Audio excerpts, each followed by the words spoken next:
एक बार ये तय हो गया मूसा अलैहिस्सलाम में और फिरौन में, ये रोज रोज के झगड़े ठीक नहीं है, आओ एक मैदान में जमा हो जाते हैं, तुम अपना मामला दिखाओ, हम अपना मामला दिखाते हैं, या तो तुम झुक जाओ या हम झुक जाएं, आओ। एक मैदान तय हो गया। ए भैया बैठ जाओ, इनसे कहो कि पेशाब लग रहा तो यहीं कर लो, बैठिए यार। अब जो वाकया सुनाने जा रहा हूं वो बड़ा जबरदस्त और दिलचस्प वाकया है, उससे बहुत सी चीजें आपको मिलेंगी। ईमान से पहले आदमी का हाल क्या है, लेकिन वहीं पर ईमान की दौलत जब उनको मिल जाए तो उनका हाल क्या होता है। देखिए, फिरौन ने अपने जादूगरों से कहा कि चलो आज मूसा को और मूसा की कौम को पस्त करना है। ऐसा करतब दिखाना, ऐसा तिलसम दिखाना, ऐसा जादू दिखाना कि मूसा और मूसा की कौम भाग जाए। शिकस्त होनी चाहिए। जादूगरों को भरोसा था बिल्कुल। चलो एक मैदान में जमा हो गए, मूसा अपने चंद साथियों को लेके आए, फिरौन अपना लाव लश्कर लेकर आया। फिरौन के साथ बड़े माहिर जादूगर थे, ये वाकया सुना होगा, लेकिन आज मुझसे सुनो। फिरौन के साथ बड़े माहिर जादूगर थे। तय होता है कि चलो अपना अपना कर्तव्य दिखलाओ। फिरौन ने कहा जादूगरों, अपने जादूगरों से चलो दिखाओ। जादूगर चूंकि ईमान वाले तो थे नहीं, इसलिए सौदेबाजी पर उतर आए और फिरौन से कहने लगे, फिरौन मेरे मालिक, मेरे आका, मेरे रब, मेरे खुदा, ये बता दो, अगर हम फिर मूसा पर गालिब आ गए, अगर हम जीत गए, अगर हमने मूसा और उनकी कौम को हरा दिया तो हमारा इनाम क्या होगा? पहले हमारा इनाम तो बता दो, हम ऐसे ही क्यों करतब दिखाएं? हमारा इनाम क्या होगा? फिरौन ने कहा कि दिखाओ अपना करतब, दिखाओ अपना जादू। तो फिरौन के जादूगरों ने जादू दिखाने से पहले क्या कहा? कुरान उन जादूगरों के अल्फाज को रिकॉर्ड करता है। उन जादूगरों ने फिरौन से कहा, इन्ना लना लाजरन इन कुन्ना नहनुल गालिबीन। ठीक है, हम अभी जादू दिखाते हैं, लेकिन आए फिरौन ये बताओ, अगर हमने मूसा और मूसा की कौम को हरा दिया और हमारा करतब देखकर, हमारा नाटक देखकर अगर ये सब हार जाओ, भाग जाएं, तो हमारा अज्र क्या होगा? इन्ना लना लाजरन, हमारी मजदूरी क्या होगी, हमारा इनाम क्या होगा? इन कुन्ना नहनुल गालिबीन, अगर हम इनके ऊपर गालिब आ गए तो, अगर हम इनके ऊपर गालिब आ गए तो क्या इनाम होगा? फिरौन ने मुस्कुराते हुए जवाब दिया, इन्नकुम लमिनल मुकर्रबीन, अगर मूसा और मूसा का लश्कर हार गया, शिकस्त फाश दे दी, डर गया और भाग गया, तो तुम लमिनल मुकर्रबीन का तर्जमा में, तुम मेरी कैबिनेट में शामिल हो जाओगे, कैबिनेट मिनिस्टर बन जाओगे। सही तर्जमा ये, तुम मेरे बहुत करीब हो जाओगे। एक चीफ मिनिस्टर होता है, एक प्राइम मिनिस्टर होता है, तो प्राइम मिनिस्टर और चीफ मिनिस्टर का के करीबी लोग कौन होते हैं? जो उसकी कैबिनेट में शामिल होते हैं। जो भी चीफ मिनिस्टर को करना होता है वो अपनी कैबिनेट से मशवरा करता है, प्राइम मिनिस्टर को जो करना होता है वो अपने कैबिनेट से मशवरा करता है। तो हम जो भी कुछ करेंगे तुम्हारे मशवरे से करेंगे, यानी तुम हमारे मुकर्रब हो जाओगे, हम तुम्हें अपनी कैबिनेट में शामिल कर लेंगे, बअल्फाज दीगर हम तुम्हें अपना वजीर बना देंगे, तुम्हें हम अपना मिनिस्टर बना लेंगे, वजीर बना लेंगे, तुम्हारा ये इनाम होगा। अब इतना सा लालच अगर किसी को मिल जाए तो ये तो बहुत बड़ी बात हो गई ना, बहुत बड़ी बात हो गई। आज भी अगर बीजेपी की तरफ से किसी मुसलमान को ये ऑफर मिल जाए तो वो भी बीजेपी पे चला जाता है। और देख लीजिए कितने लोग जा चुके हैं कि कैबिनेट में शामिल कर लिया जाएगा, बस हमारे लिए इतना ही काफी है। अब तो सब कुछ जायज हो गया, जो भी वो करेंगे वो सब ठीक है, वो सब ठीक है। अब तो झूठ को भी सच कहना पड़ेगा। जब उन जादूगरों ने सुना कि फिरौन कह रहा है कि इन्नकुम लमिनल मुकर्रबीन, तुम हमारे मुकर्रब हो जाओगे, हमारी कैबिनेट में शामिल हो जाओगे, हमारे मिनिस्टर बन जाओगे। इतना बड़ा इनाम का जब लालच उनको मिला तो वो फौरन तैयार हो गए। फिर उनके पास जो रस्सियां थी उन्होंने उन रस्सियों को फेंका, उन्होंने उन रस्सियों को डाला। उन्होंने जब उन रस्सियों को मूसा के सामने और मूसा की कौम के सामने फेंका तो वो रेंगते हुए सांप बन गए, रेंगते हुए सांप बन गए, सांप बनकर रेंगने लगे। हालांकि वो सांप नहीं थे, वो नजर बंदी थी, हमें दिखाई दे रहे हैं सांप की तरह रेंग रहे, लेकिन वो सांप नहीं थे। जैसे जादूगर जो हमारे मोहल्ले में आता है, मिट्टी उठाएगा, रखेगा, मुट्ठी बंद करेगा, छू मंतर जादू वो करके ऐसे घुमा के खोलेगा, रुपया बन जाएगा। हालांकि वो रुपया नहीं है, वो मिट्टी है, लेकिन हमें रुपया दिख रहा है। अगर जादूगर मिट्टी को रुपया बनाना जानता होता तो अपना जादू खत्म करने के बाद फिर कटोरा लेकर 1-1, 2-2 रुपए की भीख हमसे क्यों मांगता? वो कहता है कि ये कला है, ये मिट्टी को मैंने रुपया बनाया, ये सिर्फ हमारी हाथ की सफाई है। ये तुम्हें रुपया दिख रहा है लेकिन हकीकत में रुपया नहीं है। अगर रुपया होता तो फिर तो हम घर बैठ के ये तमाशा क्यों दिखाते तुम्हें? हम तो घर बैठ के मिट्टी का रुपया बनाते रहते। मूसा और मूसा की कौम को वो रेंगते हुए सांप दिखने लगे तो मूसा अलैहिस्सलाम डरने भी लगे, ऐसे हटने भी लगे। फौरन अल्लाह ताला ने फरमाया, मूसा डरो नहीं, ला तखफ या मूसा, अरे मूसा डरो नहीं, तुम्हारे पास जो लाठी है ना, जो डंडा है, इसको जमीन पर मारो, अन अलक़ि असाक, जमीन पर इस लाठी को मारो। मूसा अलैहिस्सलाम ने वो लाठी जमीन पे मार दी और जैसे ही जमीन पे लाठी मारी वो अजदहा बन गया। अजदहा बहुत बड़ा होता है, वो अजदहा बन गया और उसने अपना मुंह फाड़ा और अंदर को सांस ली, बाहर को नहीं, अंदर को, अंदर को। जब उसने अंदर को सांस ली तो वो जितने भी सांप जो रस्सियां बनी हुई थी वो सब उसके मुंह में घुसते चले गए, करके सबको खा गया। यहीं से मूसा फिरौन के जादूगरों की अकल ठिकाने आ गई। वो समझ गए हमने जो दिखाया वो नकली चीज थी, मूसा ने जो दिखाया वो ओरिजिनलिटी थी, वो असलियत थी। वो समझ गए कि अब हक के आगे मेरा बातिल नहीं चलेगा। यकदम वहीं से बदल गए, यहीं से चेंज हो गए। मूसा अलैहिस्सलाम ने डंडा जमीन पे मारा, वो अजदहा बन गया, अजदहा उनके सांपों को निकल गया। फिरौन के जादूगर समझ गए कि अब मेरी खैर नहीं, अगर मैंने कुछ और दिखाया तो हमारी आफत, हमारी बर्बादी, क्योंकि हमने जो दिखाया वो जादू था, मूसा ने जो दिखाया वो हकीकत है और जादू कभी हकीकत का मुकाबला नहीं कर सकता। फौरन वही के वही वो सारे जादूगर पलटे और चीख पड़े, आमन्ना बिर्रब्बे मूसा व हारून, हम मूसा और हारून के रब के ऊपर ईमान ले आए। चीखते हुए उन्होंने कहा, अब हमने फिरौन को छोड़ दिया, मैं मूसा और हारून के रब पर ईमान ले आया। उन्होंने ये नहीं कहा कि मैं अल्लाह पर ईमान लाया। जादूगरों ने क्या कहा? बिरब्बे मूसा व हारून, हारून और मूसा के रब पर ईमान लाया। अगर वो ये कहते हैं कि मैं तो अल्लाह पर ईमान लाया, तो लोगों का अल्लाह और लोगों का खुदा तो वही बना हुआ था फिरौन। इसलिए मूसा और हारून का रब नहीं था। मूसा और हारून अलैहिस्सलाम ने कभी फिरौन को अपना रब नहीं माना। मूसा और हारून ने अपना रब अल्लाह को माना था। इसलिए क्या कहा? आमन्ना बिरब्बि मूसा व हारून, मैं हारून और मूसा के रब पर ईमान ले आया, यानी मैं अल्लाह पर ईमान लाया।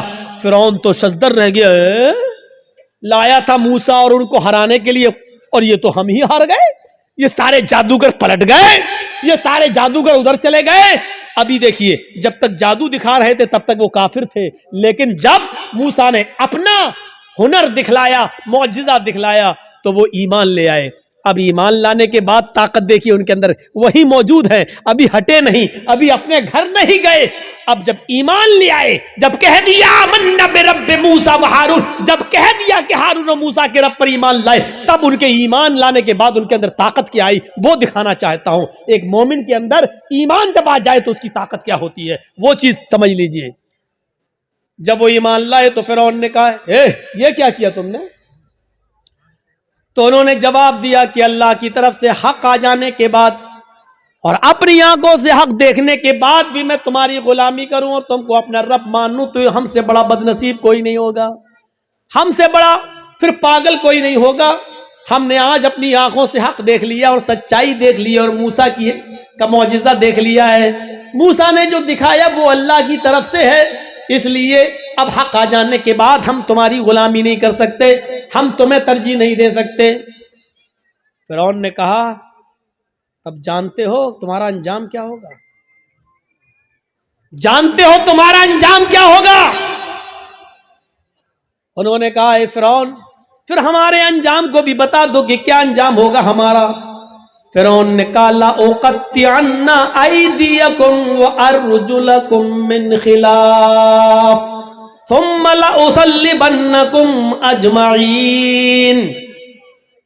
कुरान कह रहा है आए मेरे जादूगरों, अगर तुमने मूसा और हारून के रब को छोड़कर मुझे रब न माना और तुम न पलटे तो हम तुम्हें क्या अजाब देंगे, क्या सजा देंगे तुम जानते हो। ला उक़त्तिअन्ना अयदियकुम व अर्जुलकुम मिन खिलाफ, हम तुम्हारे हाथ कटवा देंगे, हम तुम्हारे पैर कटवा देंगे मुखालिफ सिमतों से, यानी दाहिना हाथ काटेंगे तो बायां पैर और बायां हाथ काटेंगे तो दायां पैर। अगर हमने दायां हाथ काटा तो बायां पैर कटवाएंगे और किसी का अगर हमने बायां हाथ काटा तो उसका दायां पैर कटवा देंगे। लउक़त्तिअन्ना अयदियकुम व अर्जुलकुम, अरबी से वाकिफ होंगे तो आप समझ जाएंगे, लेकिन अरबी से वाकिफ नहीं है, अल्फाज की ज्यादती माना की ज्यादती पर दलालत करती है। अरबी जबान में कता यक्ताओं के माना होते हैं काटना, ये इसको कहा जाएगा कता काटना, लेकिन इधर से काटा, इधर से काटा, इधर से काटा, ये काटा, ये काटा, इसको कहा जाता है कत्ता युकत्यो तख्ती, टुकड़े टुकड़े करना। फिरौन ने ये नहीं कहा था कि हम तुम्हारे हाथ और पैर काट देंगे, फिरौन ने कहा ला उक़त्तिअन्ना अयदियकुम व अर्जुलकुम, हम तुम्हारे हाथ के टुकड़े टुकड़े करवा देंगे, हम तुम्हारे पैर के टुकड़े टुकड़े करवा देंगे, हमारी जबान में कीमा कीमा कर देंगे, बोटी बोटी कर देंगे मुखालिफ सिमतों से। यानी पहले अंगूठा काटेंगे, फिर पंजा काटेंगे, फिर पिंडली काटेंगे, टखना काटेंगे, पिंडली काटेंगे, घुटना काटेंगे, रान काटेंगे, कमर काटेंगे। अगर मैंने तुम्हारा दाहिना पैर काटा तो ऐसे ही बायां हाथ काटेंगे, पहले उंगली काटेंगे, पोर काटेंगे, कलाई काटेंगे, गट्टा काटेंगे, हाथ की ये कलाई, फिर ये कोहनियों, फिर कंधा, यानी हम टुकड़े टुकड़े कर देंगे। कितनी दर्दनाक सजा, जिंदा आदमी को एक एक हिस्सा काटा जाए। लउक़त्तिअन्ना अयदियकुम व अर्जुलकुम मिन खिलाफ, हम पहले ऐसा करेंगे और ऐसा करने के बाद भी अगर तुम न माने तुम लउसल्लिबन्नकुम अजमईन, तो फांसी का फंदा लगा के फिर हम तुम्हें सूली पे चढ़ा देंगे। अब दो चीजें समझ लो, इतनी बड़ी सजा सुनने के बाद इनका जवाब क्या था। जब काफिर थे, ईमान नहीं लाए थे, फिरौन के साथ आए थे, तब इनकी डिमांड क्या थी? तब इनकी डिमांड क्या थी? इन्ना लना लअजरन, अगर हमने अपना जादू दिखाया और मूसा को हरा दिया तो आप हमें इनाम क्या देंगे? अभी इनाम मांग रहे थे, सोना चांदी दौलत मांग रहे थे, लेकिन ईमान लाने के बाद जब इतनी बड़ी सजा सुनी तो उसके बाद उनका जवाब क्या था? यह है ईमान की ताकत। उनका जवाब यह था फक़ज़ी मा अंत क़ाज़िन, फक़ज़ी मा अंत क़ाज़िन इन्नमा तक़ज़ी हाज़िहिल हयात दुनिया। आए फिरौन, तुझे जो करना हो कर, फक़ज़ी मा अंत क़ाज़िन, आए फिरौन तुझे जो करना हो कर, मेरे साथ, मेरी बॉडी के साथ, मेरे जिस्म के साथ, मेरे पैरों के साथ, मेरे हाथ के साथ, मेरे जिस्म के साथ जो कुछ भी तू कर सकता है कर ले। इन्नमा तक़ज़ी हाज़िल हयात दुनिया, तू सिर्फ मुझे दुनिया में सजा दे सकता है, सिर्फ दुनिया में मुझे परेशान कर सकता है, सिर्फ दुनिया में तू मेरे ऊपर हुकूमत चला सकता है, सिर्फ दुनिया में तू मुझे सजा दे सकता है, आखिरत में तू हमें सजा नहीं दे सकता है, आखिरत का तू हमारे मालिक नहीं है। जो अभी इनाम मांग रहे थे, ईमान लाने के बाद वो कह रहे हैं जो करना हो कर ले, लेकिन अब हम मूसा और हारून के रब को छोड़ने वाले नहीं हैं। ये है ईमान, ये है ईमान। यहां तो हमारा ईमान का बड़ा हाल है, अगर दो चार आदमी हमें पकड़ के बांध दो कर जय श्री राम, तो हम कह भी देंगे अपनी जान बचाने के लिए जय श्री राम। वो एक अलग मसला है कि ऐसे मौके पर नारा लगाना चाहिए या कोई मजबूर करे तो जय श्री राम कह सकते हैं कि नहीं कह सकते हैं, वो एक अलग मसला है। उस मसले में जाएंगे तो रात बीतेगी, क्योंकि फिर दलीलें देना पड़ेंगी और सबूत देना पड़ेंगे। उस तरफ अभी हम नहीं जाना चाहते हैं मेरे भाइयों, ये एक अलग मसला है। लेकिन जरा सोचो कि आज हमारा ईमान क्या है और उनका ईमान क्या था। जो अभी इनाम मांग रहे थे वो अब कह रहे हैं कि सजा भी दे दो, लेकिन हम अब ईमान से फिरने वाले नहीं है। ये होता है ईमान, ये होता है ईमान। अरे हम ईमान के लिए और इस्लाम के लिए अपनी जान की कुर्बानियां क्या देंगे। हम तो अपने मुआशरे में और अपनी समाज में फैली हुई बुरी बिदअतों को भी छोड़ने के लिए तैयार नहीं हैं। हमारे बाप दादा जो करते आए हैं वही हम करेंगे, हमारे बाप दादा जो करते आए वही करेंगे। ये नए मुल्ला मौलवी जब से पैदा हो गए तब से ये नए नए मसले बताने लगे हैं। ये सूरत हाल आज हमारे दरमियान आ गई है, ये सूरत हाल आज हमारे दरमियान चली हुई है। कोई चीज हमारी मस्जिद में आज हो रही है, बंद हो जाती है, फिर दोबारा चालू हो जाती है। हम अपने बाप दादा की राइज करदा बिदअतों को हम खत्म नहीं कर पा रहे हैं। ईमान और इस्लाम के लिए हम अपनी जान क्या कुर्बान करेंगे, हम क्या छोड़ेंगे। हजरत हाजरा की तरह अपने शौहर को कौन औरत छोड़ने के लिए तैयार होगी, और कौन आदमी ऐसा होगा जो अपने बच्चे को इस्माइल की तरह छोड़कर चला जाए और फिर पलट कर भी ना देखे। हम भी जाते हैं तो एक उम्मीद होती है कि चलो बीवी सऊदीया जा रहे हैं, इस बच्चे ही के लिए तो जा रहे हैं, तुम्हारे लिए तो जा रहे हैं, लेकिन 1 साल के बाद आ जाएंगे, 2 साल के बाद आ जाएंगे। लेकिन वो भी घर में सारा इंतजाम करने के बाद आप जाते हैं और सऊदी जाने के बाद पैसे वगैरह भेजते रहते हैं। यहां तो कुछ नहीं है, अंधेरी रात में क्या होगा, सत्तू और पानी के अलावा कुछ नहीं है। वो भी 2 दिन के लिए बाद क्या होगा, मेरी बीवी क्या करेगी, मेरा बच्चा क्या करेगा। जरा तसव्वुर कीजिए इस पोजीशन में अपनी बीवी और बच्चे को छोड़ना। हम तो अपनी बिदअतों को कुर्बान नहीं कर पा रहे हैं, नहीं छोड़ पा रहे हैं। हमारे बाप दादा जो करते चले आ रहे हैं वो हम करते रहेंगे। वही बात लौट फिर के आती रहती है कि मौलाना साहब क्या किया जाए।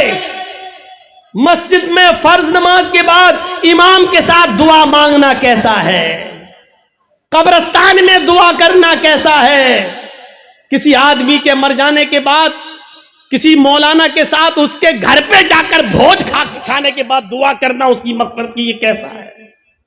वही पुराने घिसे पिटे सवाल जो हम 15-20 साल से इन इलाकों में आके बोलते जा रहे हैं, वही सवाल, और आज तक हम उनको खत्म करने के लिए तैयार नहीं होते हैं। ये हमारी बेशर्मी का हाल है, ये हमारी बेशर्मी का हाल है।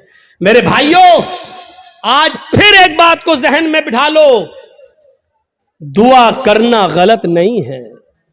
एक बात फिर जहन में रख लो, दुआ एक इबादत है, और इबादत वैसे की जाएगी जैसे जनाब मोहम्मद रसूलुल्लाह ने बताई है। इबादत मोहल्ले के सरदार के तरीके पर नहीं की जाएगी, इबादत मौलवी जर्जीज के तरीके पर नहीं की जाएगी, इबादत मस्जिद के इमाम के तरीके पर नहीं की जाएगी। मस्जिद का इमाम कुरान और हदीस बता सकता है, लेकिन मौलवी के तरीके पर इबादत नहीं की जाएगी। इस बात को आप हमेशा जहन में रखिए। दुआ मुख्खुल इबादा, दुआ इबादत का मग़ज़ है। दुआ के लिए आपको कोई मना नहीं करता है। दुआ जहां अल्लाह के रसूल ने हाथ उठाकर की है आप करिए, कोई मना नहीं करता है। दुआ जहां हाथ उठाकर नहीं किए वहां आप हाथ उठाकर करेंगे तो वहां हम मना करेंगे, इसलिए कि हाथ उठाना साबित नहीं है। मसलन लैट्रीन में जाने की दुआ है, अब आप लैट्रीन में घुस के पढ़िए हाथ उठा के अल्लाहुम्मा इन्नी औज़ु बिका मिनल खुब्स वल खबाइस। अब बैठिए, बैठिए, दुआ है, क्यों हाथ नहीं उठाया? मैं पूछना चाहता हूं उन लोगों से जो मस्जिद में मजबूर करते हैं इमाम को कि हाथ उठाओ और पब्लिक से कहते हैं हाथ उठाकर दुआ करो। अगर दुआ के लिए हाथ उठाना है तो लैट्रीन में जाने की दुआ है, बताओ क्यों नहीं हाथ उठाते हो? सब लैट्रीन में क्यों? अरे जब लैट्रीन में दुआ पढ़ सकते हो तो हाथ क्यों नहीं उठा सकते हो? जब लैट्रीन में अल्लाह का नाम ले सकते हो, अल्लाहुम्मा इन्नी औज़ु बिका, तो हाथ उठाने में क्या हर्ज है? क्यों नहीं उठाते हो? अब हमारी अकल कह रही है गंदी जगह पर हाथ कैसे उठाएं? अभी अकल ही तो कह रही है ना। तो मैं कह रहा हूं गंदी जगह पर फिर अल्लाह का नाम क्यों ले रहे हो? नहीं साहब, वो तो अल्लाह के नबी ने बताया है, तो अल्लाह के नबी ने बताया, तो यहां अल्लाह के नबी ने हाथ नहीं उठाया तो हम हाथ नहीं उठाएंगे। अच्छा, खाना खाओ, क्या दुआ है? बिस्मिल्लाह या बिस्मिल्लाहि व अला बरकतिल्लाह, ये दुआ है खाना खाने की। अब आप खाना बैठो, जर्जी साहब खाना लग गया, बिस्मिल्लाह, अब हम खाएं, या बिस्मिल्लाहि व अला बरकतिल्लाह, अब हम खाएं। बोलिए, चलो ये तो लैट्रीन नहीं है, ये तो घर है। यहां पर हाथ उठाकर अगर कोई आदमी दुआ करे बिस्मिल्लाह या बिस्मिल्लाह व अला बरकतिल्लाह, तब खाना खाए, कैसा लगेगा आपको? क्यों नहीं उठाते हो? ये भी तो दुआ ही है। साहब अल्लाह के नबी ने नहीं उठाए इसलिए हम नहीं उठाए। आ गई ना बात वही, जहां नबी ने उठाया वहां उठाओ। हम भी तो यही कह रहे हैं, जहां नबी ने नहीं उठाया वहां मत उठाओ। हम भी तो आपसे यही कह रहे हैं। अच्छा, वुजू बनाया, क्या दुआ पढ़ते हो? बिस्मिल्लाह। वुजू के बाद क्या दुआ पढ़ते हो? अशहदु अल्ला इलाहा इल्लल्लाह व अशहदु अन्ना मुहम्मदन अब्दुहु व रसूलुहु अल्लाहुम्मा जअलनी मिनत तव्वाबीन व जअलनी मिनल मुततहिरीन, यही दुआ तो पढ़ते हो। अच्छा, वुजू बनाने के बाद किसी को देखा, पैर धुलने के बाद आया हो, किबले की तरफ मुंह करके अशहदु अल्ला इलाहा इल्लल्लाह वहदहु ला शरीका लहु व अशहदु अन्ना मुहम्मदन अब्दुहु व रसूलुहु अल्लाहुम्मा जअलनी मिनत तव्वाबीन व जअलनी मिनल मुततहिरीन। मैं पूछना चाहता हूं क्यों नहीं पढ़ हाथ उठाते हो? यहां वुजू के बाद की दुआ है, हाथ उठाना साबित नहीं है।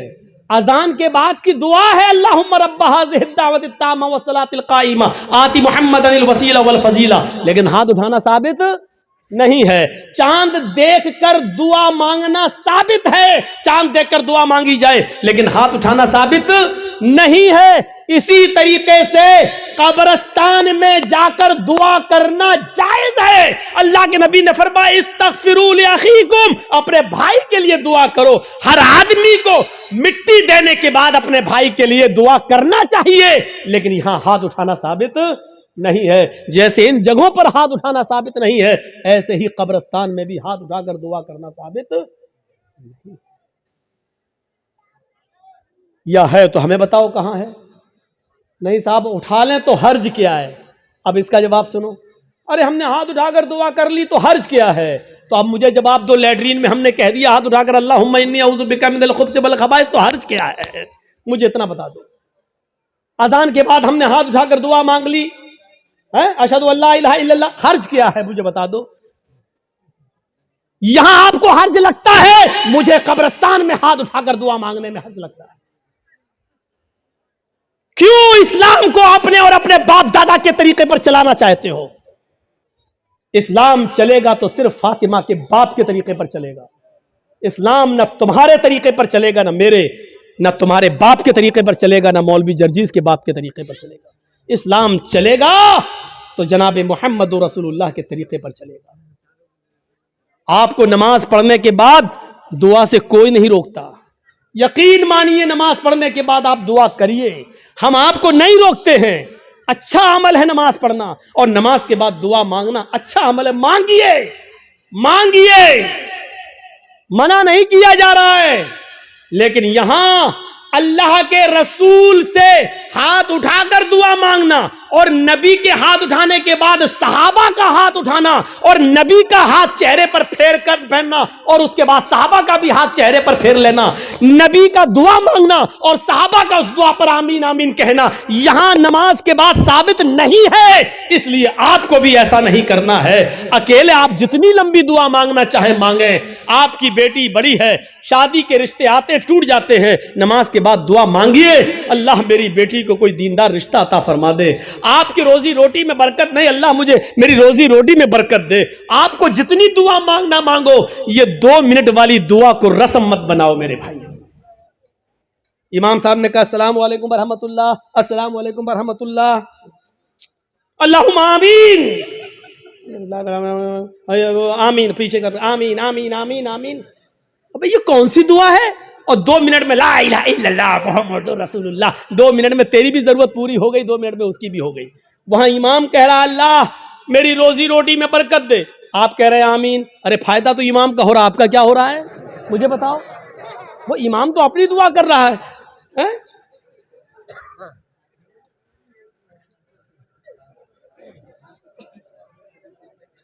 अब इमाम बेचारा कुंवारा है, शादी नहीं हुई है, इमाम कह रहा अल्लाह मुझे दीनदार लड़की अता फरमा दे, आप कह रहे हैं आमीन। फायदा तो इमाम का हो रहा, तुम्हारा क्या हो रहा है?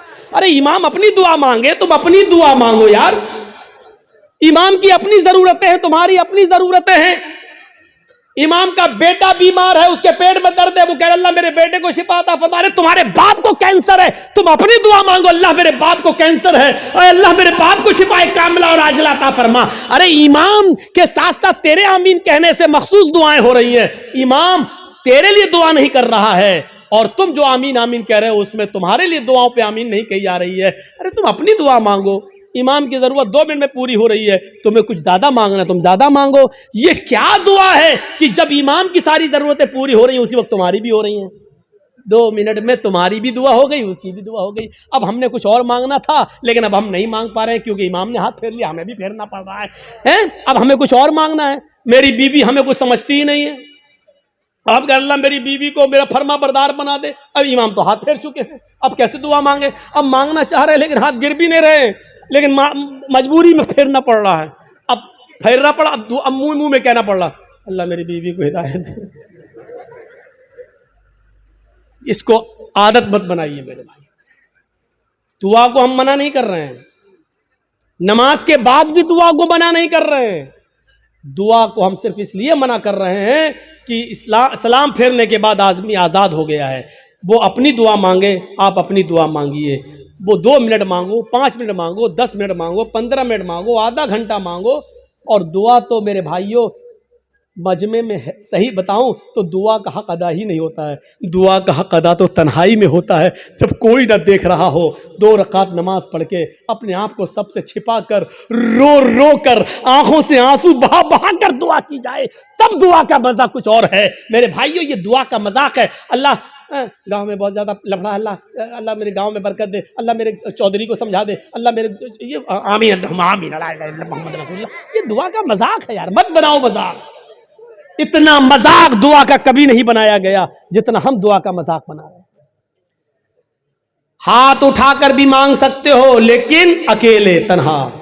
कब्रिस्तान में दुआ मांगने का हुक्म है और हर शख्स को दुआ मांगना चाहिए, लेकिन वहां हाथ उठाना साबित नहीं है। वहां सिर्फ हुक्म यह इस्तगफिरू लिअखीकुम, अपने भाई के लिए दुआ करो, सिर्फ दुआ है। अगर हाथ उठाना होता तो अल्लाह के नबी कहते अपने भाई के लिए दोनों हाथ उठाकर दुआ करो। और यह आता कि अल्लाह के रसूल ने फला फला के दफनाने के बाद आपने दोनों हाथ उठाकर दुआ की है, आता हदीस में, लेकिन हदीस की किसी किताब में नहीं आया अल्लाह के रसूल ने किसी भी सहाबी को दफन करने के बाद अपने हाथों को उठाकर दुआ की हो, कहीं नहीं आता है। हाँ ये आया कि अल्लाह के रसूल ने कब्र में सहाबी को दफन करने के बाद सहाबा से फरमाया इस्तगफिरू लिअखीकुम, अपने भाई के लिए दुआ करो। आप चाहते तो कह सकते थे मैं दुआ कर रहा हूं, आप लोग आमीन आमीन बोलो। अल्लाह जिसका इंतकाल हुआ उसके रूह को आला इल्लीन के अंदर जगह अता फरमा, अल्लाह उसके पसमानदगान को सब्र जमील अता फरमा। आप चाहते तो कब्रिस्तान में सब दुआ कर सकते थे, लेकिन आपने न की ऐसे और न लोगों ने आमीन कहा, बल्कि आपने सबको हुक्म दिया कि तुम अपने भाई के लिए दुआ करो। यानी तुम अपनी दुआ करो, हम अपनी दुआ कर रहे हैं। दुआ सब करें लेकिन अलग अलग करें, और हाथ उठाना यहां साबित नहीं है, इसलिए हाथ ना उठाया जाए। सीधी सी बात है। अब फिर हुक्म यह है कि आप किसी भी मैयत के लिए कभी भी किसी भी वक्त दुआ कर सकते हैं, लेकिन चंद लोगों को इकट्ठा करके मैयत के घर जाकर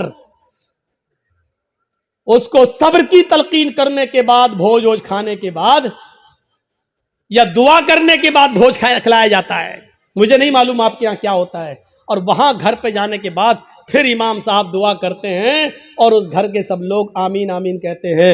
मेरे भाइयों, बिदात है, बिदात है, बिदात है।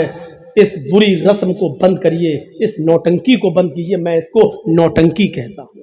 हम लोग तो जलसा खत्म होने के बाद कहते हैं अल्लाह जब तक जिंदा रखना ईमान पर, इस्लाम पे रखना, और जब खात्मा हो तो ईमान पर हमारा खात्मा फरमाना। हो गई तकरीर, खत्म, जाओ। अब 1 साल के बाद जब जर्जी साहब आएंगे तब तक आप इस्लाम पे अमल करेंगे। कोई मर गया तो वो ईमान पर उसका खात्मा हुआ है। हमने सब कुछ दुआओं को ही समझ लिया है। सहाबा किराम सब कुछ करने के बाद दुआ करते थे। अल्लाह के रसूल पहले अल्लाह पर भरोसा किए, 313 लोगों को निकाल के लाए। 313 सहाबा ने अपनी जिंदगी अपनी हथेली पर रख ली, सर पे कफन बांध लिया कि अब घर लौट के नहीं जाना है। 1000 का लश्कर सामने, अब अल्लाह के नबी दुआ कर रहे हैं कि अल्लाह अगर ये 313 मिट गए तो कभी जिंदगी में तेरा नाम लेने वाला कोई नहीं होगा। अब ये तू सोच ले, ऐ मेरे परवरदिगार, इनको जिंदा रखना है या नहीं। अगर तुझे अपनी इबादत बाकी रखना है तो हमारी हिफाजत फरमा, अगर अपनी इबादत बाकी नहीं रखना है तो हम मरते हैं मर जाएं, कोई परवाह नहीं। मेरे भाइयों, तसव्वुर करो, हमने क्या किया अपने आप को। बस हराम खाते जा रहे हैं कि अल्लाह हमें हराम खाने से बचा ले। सारी बुराइयां, हम शराब पीते जा रहे हैं, फिर कह अल्लाह हमें शराब की लत लग गई, अल्लाह हमें शराब से बचा ले।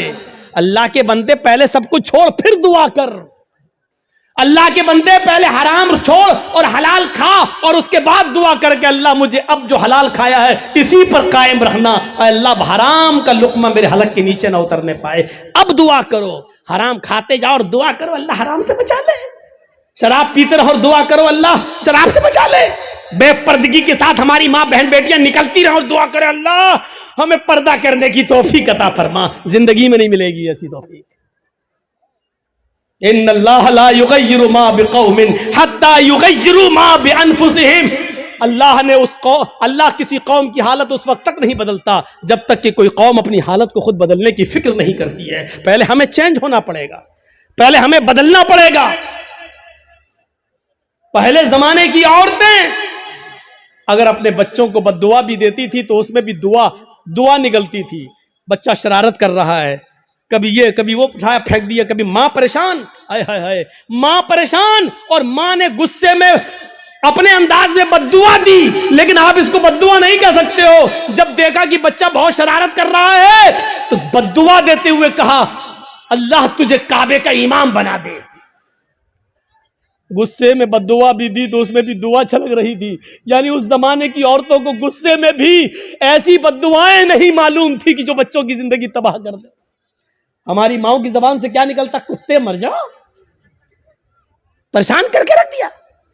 अब कुत्ता कहती जा रही है, अब ये नहीं सोच रही कि कुत्ते की अम्मा कौन हुई, लेकिन कह रही कुत्ते मर जाओ। और पता नहीं क्या क्या वो कह देती है। एक बच्चा शरारत कर रहा है और जब तंग आ गई मां तो गुस्से में रोते हुए कहती चल अल्लाह करे तुझे काबे का इमाम बना दे। और पता नहीं कौन सी घड़ी में ये दुआ निकली और अर्श वाले ने इसको कबूल फरमाई और वो बच्चा फिर काबे का इमाम बनकर निकला। और ऐसा इमाम बना कि आज जिसको आज सुदैस के नाम से याद किया जाता है, कारी सुदैस, ये काबे के जो इमाम आज भी मौजूद हैं, ये उसी माँ की दुआ का नतीजा है जो उसने गुस्से में दी थी और अल्लाह ने उस बच्चे को काबे का इमाम बनाया जो आज भी काबे का इमाम है। जरूर उस माँ ने अपनी हलक के नीचे कभी हराम लुकमा नहीं उतारा होगा। अगर हराम लुकमा खाया होता तो ये दुआ कबूल ना होती। जरूर उस माँ की रगों में हलाल खून दौड़ रहा था और हलाल खून दौड़ने की दुआ का नतीजा था कि वो बच्चा काबे का इमाम बना। अगर आप चाहती हो कि हमारे बच्चे इब्न तैमिया बने, हमारे बच्चे सनाउल्लाह मरसली बने, हमारे बच्चे इब्न कय्यम बने, इब्नुल जौजी बने, हमारे बच्चे अहमद इब्न हंबल बने, हमारे बच्चे इमाम मालिक की तरह बने, तो आए मेरी माँ बहनों, तुम्हें अपनी रगों में हलाल खून दौड़ाना पड़ेगा, हलाल रोजी खाना पड़ेगी, रिस्क हलाल का एहतिमाम करना होगा। आधी रोटी सही लेकिन हलाल, भूखा सो जाना गवारा है लेकिन हराम लुकमा खाना गवारा ना हो। तब तुम्हारे कोख से पैदा होने वाले बच्चे इब्न तैमिया बनेंगे, इब्न कय्यम बनेंगे, सनाउल्लाह बनेंगे, इमाम मालिक बनेंगे, अहमद इब्न हंबल बनेंगे, तब बनेंगे। सब कुछ खाती रहो और कहो कि अल्लाह हमारे बच्चे को काबे का इमाम बना दे, नहीं हो सकता है। ये तल्ख जुमले तुम्हें सुनना पड़ेंगे।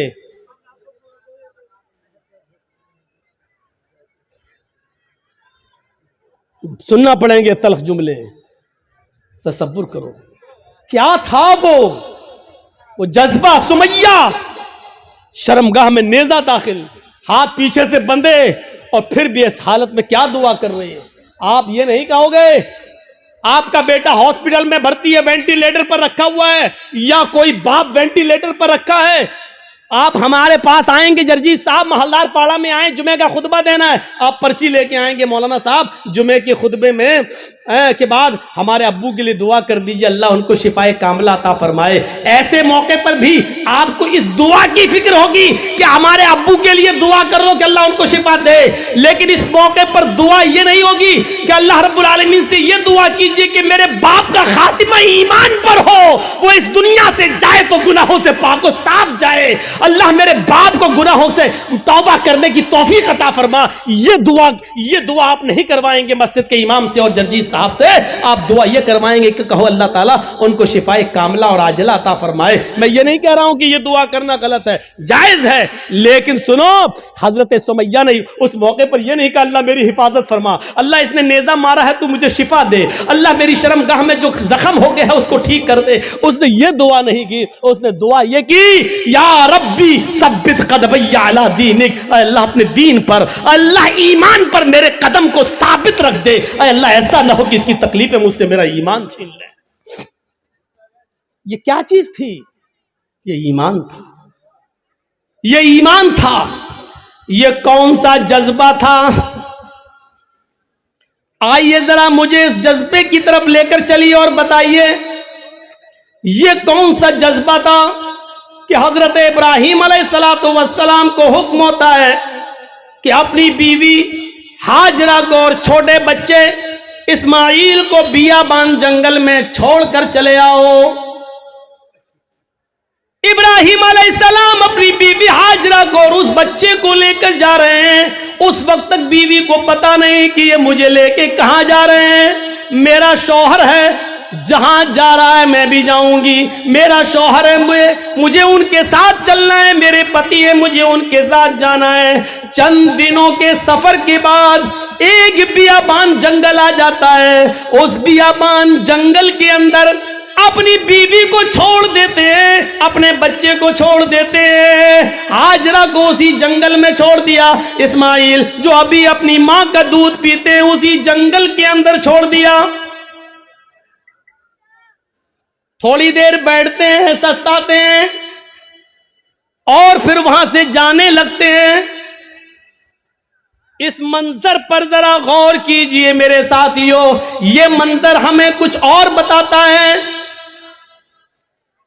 उस बियाबान जंगल में छोड़ दिया। आज जिस जंगल को हम मीना के नाम से जानते हैं, मीना की वादी के नाम से जानते हैं, उस जंगल में छोड़ दिया है। आपको पहले उसकी एक कंडीशन बता दें, आप यहां से कलियाचक तक जाएंगे, जगह जगह पर आपको बिजली के पोल मिलेंगे, जगह जगह पर आपको बिजली के खंबे मिलेंगे, आप रोशनी पाएंगे और सीधे कलियाचक पहुंच जाएंगे। लेकिन उस जमाने में बिजली के खंबे नहीं लगे हैं, दिन में भी साएं साएं बीत रही है। इब्राहीम अलैहिस्सलाम ने, हाजरा ने उस जंगल में दाएं बाएं देखा, बड़े बड़े दरख्त तो लगे हैं, लेकिन दरख्तों पर एक चिड़िया भी नजर नहीं आ रही है। चिड़िया कैसे नजर आएगी? क्योंकि दूर दूर तक पानी का पता नहीं है, पानी का नामो निशान नहीं है। चिड़िया भी ऐसे दरख्तों पर अपने नेस्ट, अपने घोंसले बनाती हैं जहां आसपास पानी हो, वो पानी पी सके और अपने बच्चों के लिए अपनी चोंच में पानी खींच कर लाकर अपने बच्चों को पिला सके। जब जंगल में दूर दूर तक पानी नहीं, तो जंगल में एक भी चिड़िया, एक भी परिंदा भी नहीं दिखाई दे रहा है। सोचो, ऐसे बियाबान जंगल में हुक्म होता है कि यहीं अपनी बीवी को छोड़ दो। हजरत इब्राहिम थोड़ी देर बैठते हैं, फिर वहां से चलने लगते हैं। हाजरा ने देखा कि इब्राहिम जा रहे हैं, यहां तो कोई दुकान भी नहीं कि कोई सौदा लेने जा रहे हो, यहां तो दूर तक कोई सब्जी फरोश भी नहीं दिख रहा है कि जिससे सब्जी खरीदने जा रहे हो।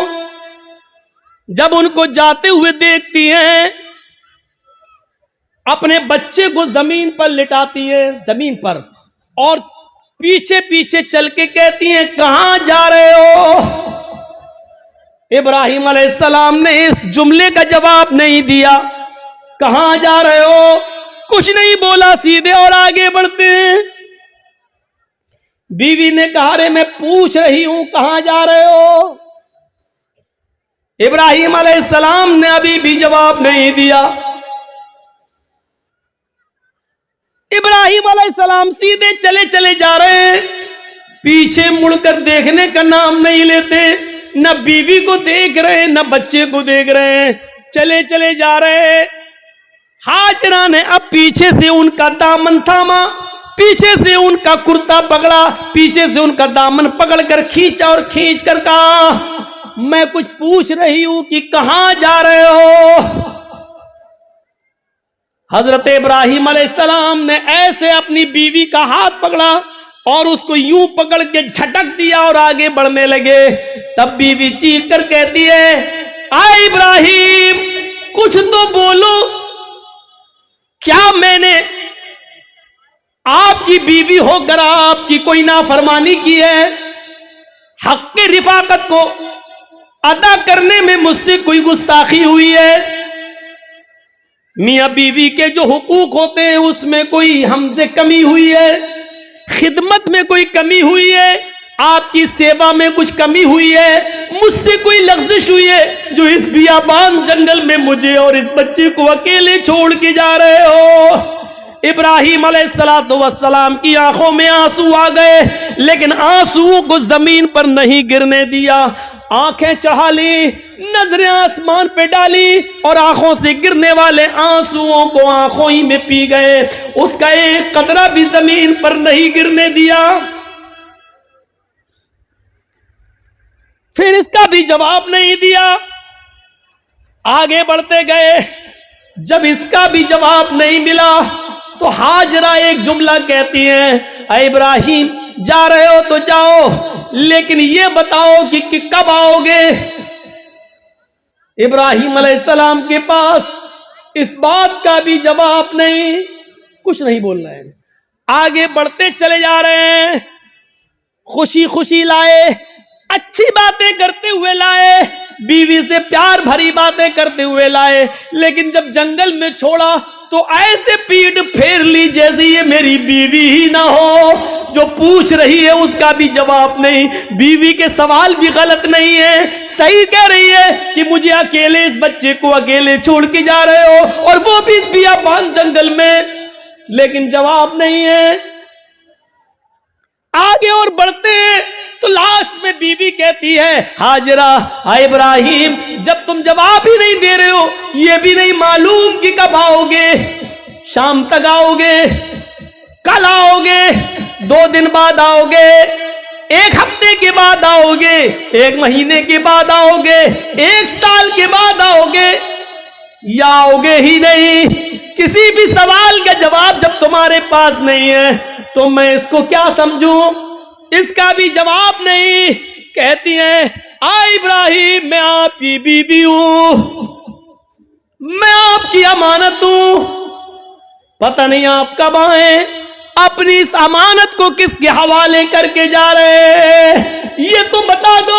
आप 10 साल के बाद आए, 20 साल के बाद आए, 1 साल के बाद आए, 2 साल के बाद आए, और अगर मैं जिंदा रहूं और मेरी इज्जत व आबरू न बच सके, जैसे एक बादशाह ने मेरी इज्जत व आबरू से खिलवाड़ करना चाहा, लेकिन अल्लाह की मदद की वजह से वो नहीं कर सका।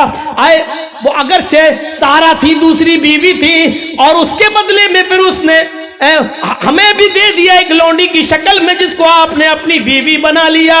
आए इब्राहिम, मुझे ये बताओ कि अपनी अमानत को किसके सुपुर्द करके जा रहे हो? अगर मेरी इज्जत व आबरू महफूज न रही, मुझे किसके सुपुर्द करके जा रहे हो? बीवी जवाब कहती है, इला मन ततरुकुना। आ इब्राहिम, आपने मुझे किसके हवाले किया है? हमें किसके जिम्मे सौंप के जा रहे हो? इस अमानत का जिम्मेदार कौन है?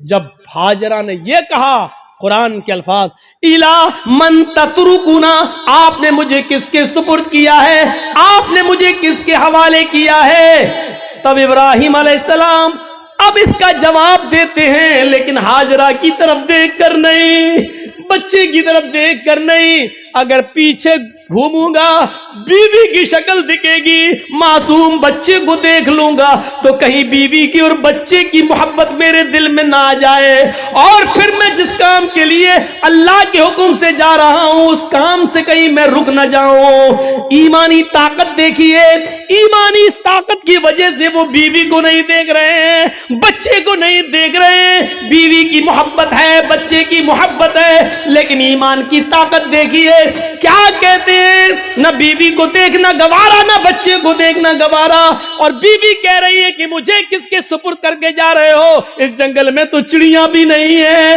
हमें इस जंगल में रात होगी, खतरनाक जानवर भी तो आ सकते हैं, मेरा क्या होगा? मुझे बताओ, मुझे किसके सुपुर्द करके जा रहे हो? इब्राहिम अलैहिस्सलाम ने कदम आगे बढ़ाते बढ़ाते, चलते चलते जवाब दिया, इल्लल्लाह। आए मेरी बीबी, मैंने तुझे और तेरे इस बच्चे को, मैंने तुझे और अपने इस बच्चे को अल्लाह के सुपुर्द कर दिया, अल्लाह के हवाले कर दिया है। यानी अल्लाह ने मुझे छोड़ने का हुक्म दिया, मैंने अल्लाह के हुक्म से तुझे छोड़ा, इस बच्चे को छोड़ा।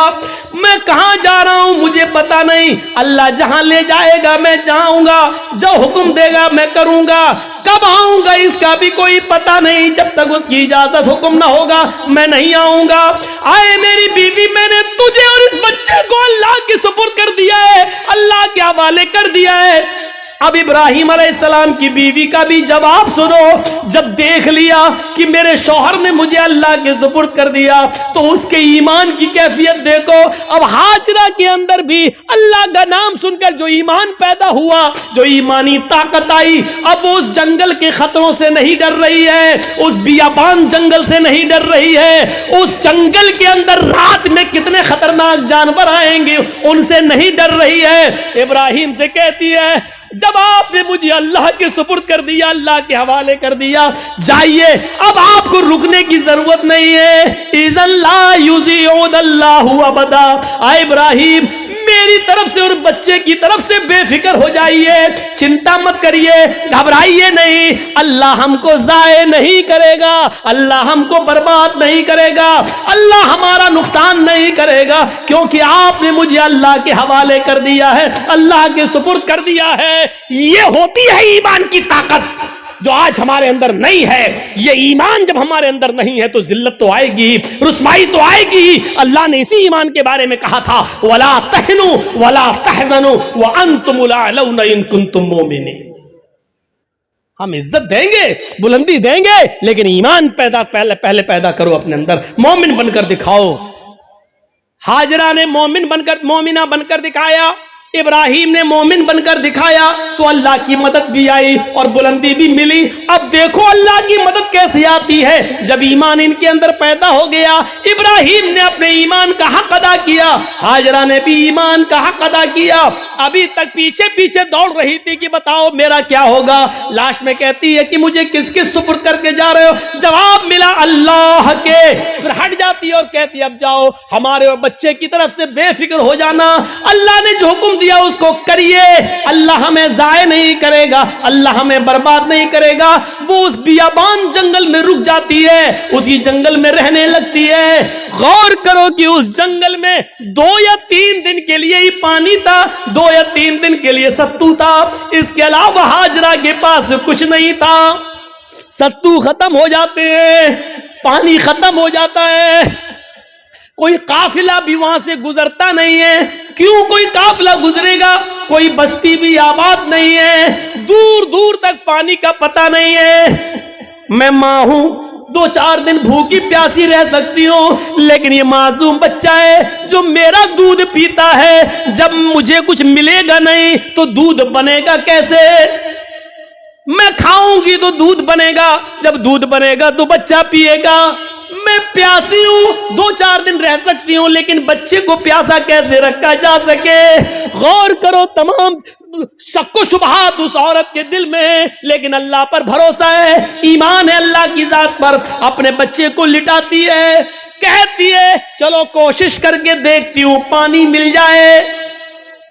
दाएं देखा बाएं देखा, उसको कुछ नजर नहीं आ रहा था। सामने एक पहाड़ी नजर आई, उस पहाड़ी के ऊपर चढ़ जाती है, अपने बच्चे को जमीन पर छोड़ती है, उस पहाड़ी के करीब जाती है। उस पहाड़ी का नाम है सफा।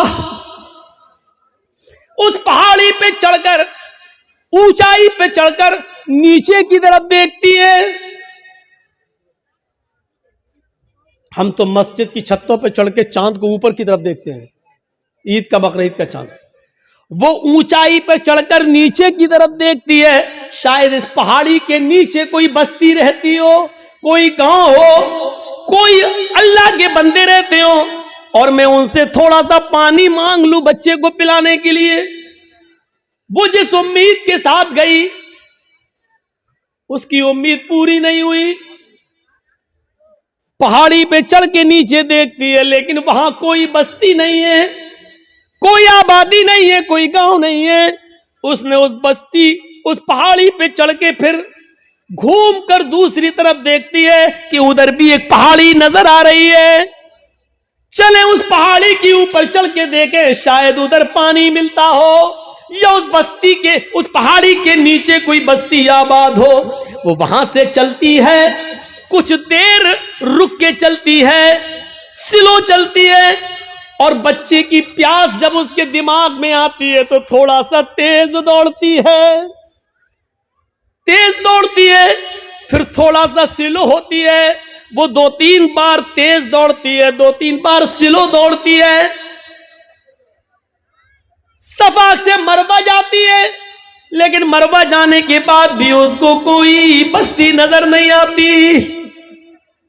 अब उसको मालूम है न सफा के नीचे कोई बस्ती है, न मरवा पहाड़ी के नीचे कोई बस्ती है, लेकिन बच्चे की प्यास जब देखती है तो बार बार जाती है, शायद कोई आने वाला आदमी मिल जाए, कोई काफिला मिल जाए, मैं किसी से पानी की चंद घूंट मांग कर बच्चे को पिला दूं। बच्चा अंगूठा अपने मुंह में रख के चूस रहा है। हदीस की किताबें कहती हैं, सफा और मरवा के दौड़ दौड़ कर हाजरा ने 7 चक्कर लगा लिए। सफा से मरवा 1, मरवा से सफा 2, सफा से मरवा 3, मरवा से सफा 4, सफा से मरवा 5, मरवा से सफा 6, और फिर सफा से मरवा 7। फिर मरवा से सफा पर नहीं आई, 7 चक्कर लगाकर ना उम्मीद हो गई कि अब पानी नहीं मिलेगा, तो अपने बच्चे के पास आकर बैठ गई, नजरें आसमान पे डाली।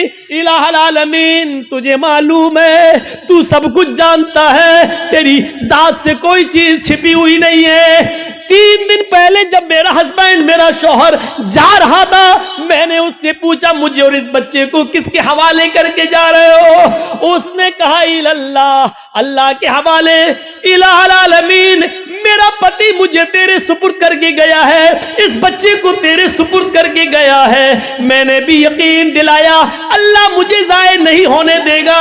इलाहुल आलमीन, मैंने आज तक अपने पति की अमानत में खयानत नहीं की है। मेरे पति का ये बेटा, मेरा ये बच्चा आगे चलकर दीन की खिदमत करेगा, मैंने दीन के लिए वक्फ कर दिया है। आय अल्लाह, मेरे इस बच्चे के लिए गिज़ा का इंतजाम फरमा दे, पानी का इंतजाम फरमा दे। दिल से जो आह निकलती है वो असर रखती है, पर नहीं ताकत परवाज मगर रखती है।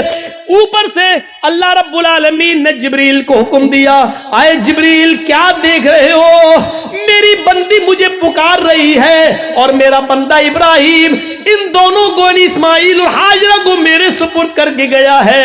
अगर मेरे सुपुर्द करने के बाद भी ये दोनों भूखे और प्यासे मर गए तो फिर दुनिया से विश्वास उठ जाएगा, फिर ईमान किसके अंदर पैदा होगा?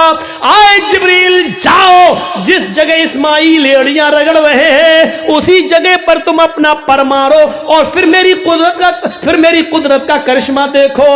जिब्राइल आए और उसी जगह पर मारा और पानी का चश्मा उसी जगह फूट गया।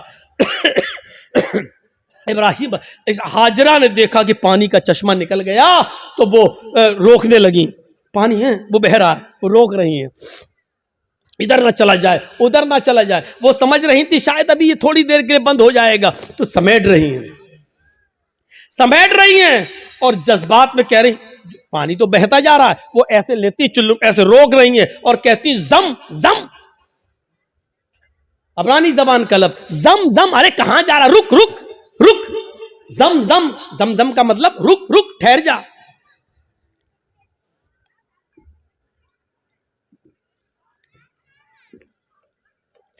ठहर जा, रुक जा, कहां जा रहा, रुक।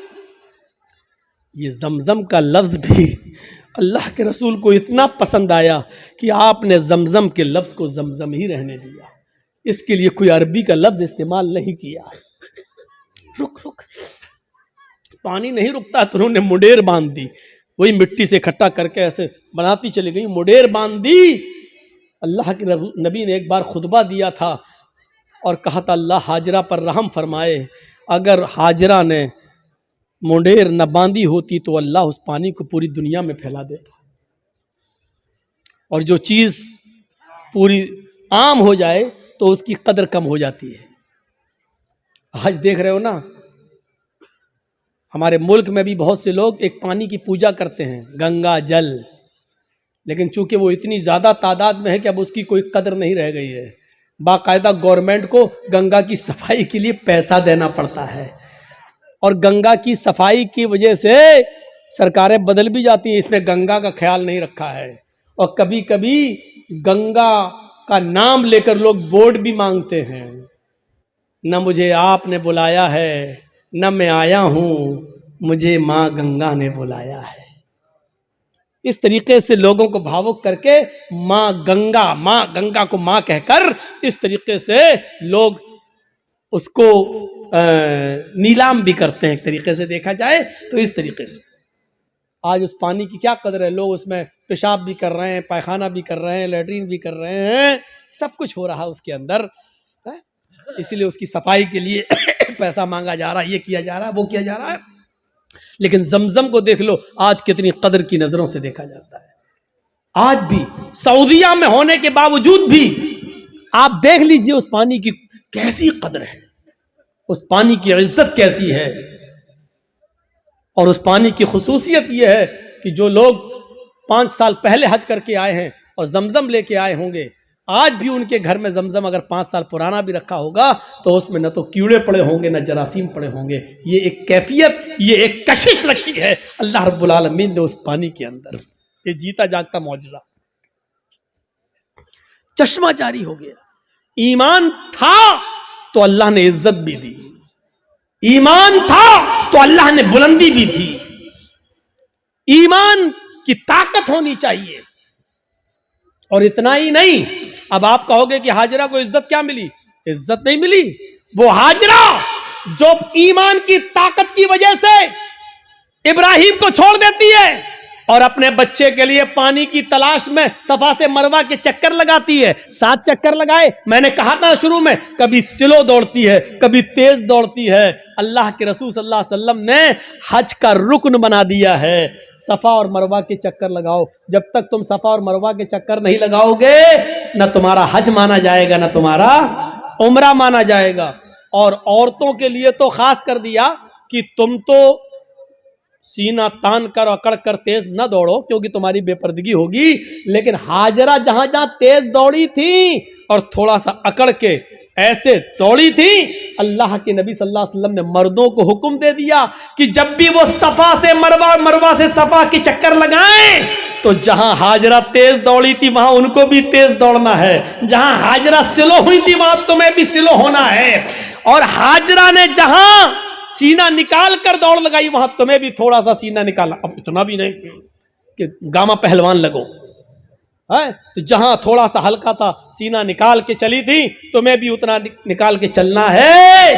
ये इज्जत दी अल्लाह ताला ने, ये ईमान की ताकत है। ईमान होगा, मोमिन होगे तो हम तुम्हें बुलंदी देंगे।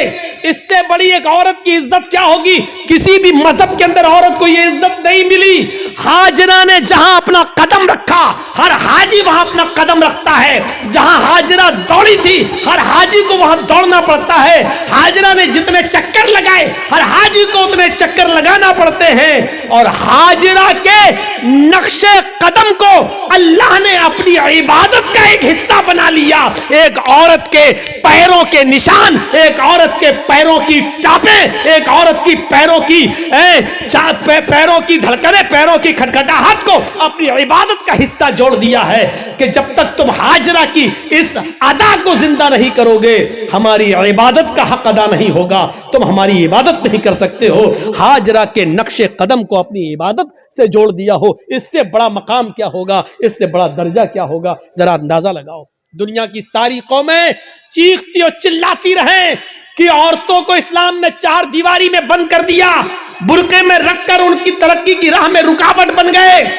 चीखते रहो, चिल्लाते रहो। हकीकत यह है कि औरत को इस्लाम ने जो इज्जत दी है, वो दुनिया का कोई मजहब वो इज्जत नहीं दे सकता है।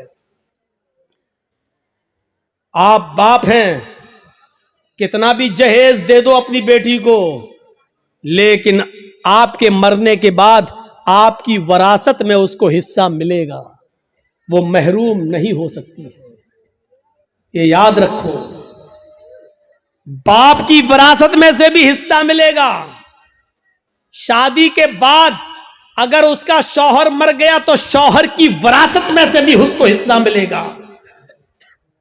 भाई मर गया तो भाई की वरासत जो छोड़ के गया उसमें बहन को हिस्सा मिलेगा। आप गौर कर रहे हैं? गौर कीजिए। और बेटा अगर मर गया तो बेटे की वरासत में से भी मां अगर जिंदा है तो मां को हिस्सा मिलेगा। गौर कीजिए कि एक औरत की हैसियत और इज्जत क्या है। जो लोग कहते हैं कि अल्लाह मौलाना मेरा बाप मर गए, उनके लिए दुआ करना, चाहे कितने मुल्ला मौलवियों को अपने घरों में लेके चले जाओ और दुआएं करवा लो कि अल्लाह मेरे बाप को बख्श दे, अल्लाह इसके बाप की दुआ मगफिरत फरमा दे। अगर आपके बाप के मरने के बाद अगर बाप की विरासत में से बाप की बेटी यानी आपने अपनी बहन को हिस्सा नहीं दिया, बाप की मगफिरत नहीं होगी। याद रखिए, मुल्ला मौलवी दुआ कर करके मर क्यों ना जाए, बाप की मगफिरत नहीं होगी, चाहे कितनी दुआ करा लो। बाप की विरासत में से बेटी को हक मिलना है, बाप की विरासत में से मिलना है। और चाहे कितना कोई दुआ करे, लेकिन भाई के मरने के बाद बहन दुआ करे कि अल्लाह मेरे भाई को बख्श दे, जब तक भाई के मरने के बाद भाई की विरासत में से बहन को हिस्सा नहीं मिलेगा, दुआ कबूल नहीं होगी और भाई की मगफिरत नहीं होगी। पढ़े बहुत आसान समझ लिया ना। जन्नत जब चाहे अल्लाह जन्नत दे, अल्लाह जन्नत तो मिल नहीं सकती, जन्नतुल फिरदौस दे। मांगते कितनी बड़ी जन्नत है, सबसे आला जन्नत। अभी तो यही पता नहीं कि हमें कोई छोटी से हल्का जमीन का जन्नत का एक मामूली सा टुकड़ा भी मिल जाए, हमारे लिए वही काफी है। वो तो छोड़, जन्नतुल फिरदौस। और हालात ये हैं कि बेटियों का हक मारे हुए हैं, बहनों का हक मारे हुए हैं, बहनों का हक मारे हुए हैं। हालत ये है हमारी। जहेज देकर आप जिम्मेदारी से सबको दोष नहीं हो जाएंगे, जिम्मेदारी से बच नहीं पाएंगे। आपको हिस्सा देना पड़ेगा, आपको हक देना पड़ेगा।